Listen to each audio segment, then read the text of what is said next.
ایک بھائی نے پوچھا ہے کہ حج اور عمرہ پر پابندی کیا قیامت کی نشانی نہیں ہے؟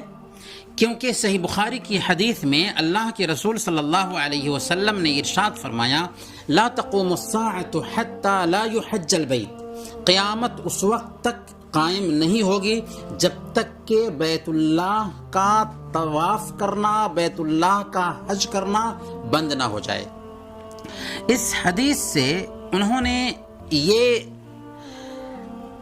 دلیل پکڑنا شروع کیا کہ آج ان دنوں جو خانہ کعبہ کے طواف پر وقتی طور پر جو باہر سے آنے والے لوگوں کے لیے پابندی لگا دی گئی ہے، کیا یہ قیامت کی نشانی تو نہیں؟ بالکل نہیں ہے میرے بھائی۔ سب سے پہلی بات تو یہ ہے کہ ابھی حج اور عمرہ پر پابندی پورے طور پر نہیں آئی ہے، اور اس کو ہم پابندی کہیں گے بھی نہیں، کیونکہ ہر دن خانہ کعبہ کا طواف ہو رہا ہے، لوگ عمرہ کر رہے ہیں، بس ایک وقت سے ایک وقت تک وائرس کے پھیلاؤ کو دیکھتے ہوئے ٹائم متعین کر دیا گیا ہے، اور ابھی بیت اللہ کا طواف الحمدللہ کیا جا رہا ہے۔ پابندی باہر سے آنے والے معتمرین پر ہے، اور یہ پابندی بھی وقتی طور پر ہے تاکہ وائرس کے اثرات پر قابو پایا جا سکے۔ رہی بات حدیث کی، تو یہ حدیث بالکل صحیح ہے، بلکہ صحیح بخاری کی حدیث ہے، اور ایسا اس وقت ہونے والا ہے کہ خانہ کعبہ کا حج بند ہو جائے گا۔ یہ اس وقت ہے جبکہ قیامت کی بڑی بڑی نشانیاں ظاہر ہونے لگیں گی۔ دنیا میں صرف برے لوگ باقی رہ جائیں گے، اللہ تعالیٰ ایک ہوا بھیجے گا اور تمام نیک لوگوں کی روحیں قبض کر لی جائیں گی۔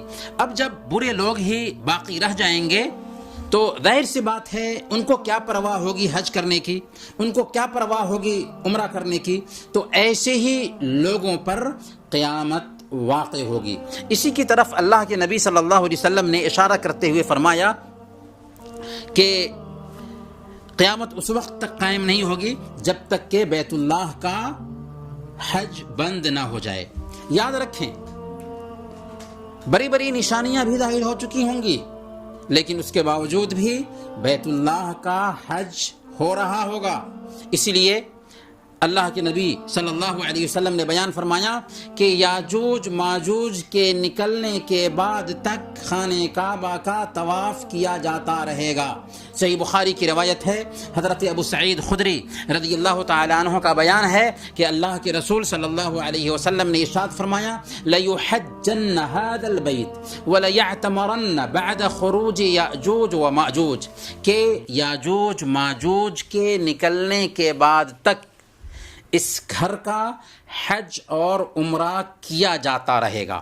اس لیے ہم بھائی سے گزارش کریں گے کہ حدیث کو سمجھنے کی کوشش کریں، کہیں سے حدیث لے کر کے کسی بھی مسئلے پر فٹ کرنے سے بچیں، اور اس طرح اگر کریں گے تو لوگوں کے اندر غلط فہمی پیدا ہوگی، اور الٹی سیدھی بات کر کے لوگوں کے اندر غلط فہمی پیدا کرنا اچھی بات نہیں ہوتی ہے۔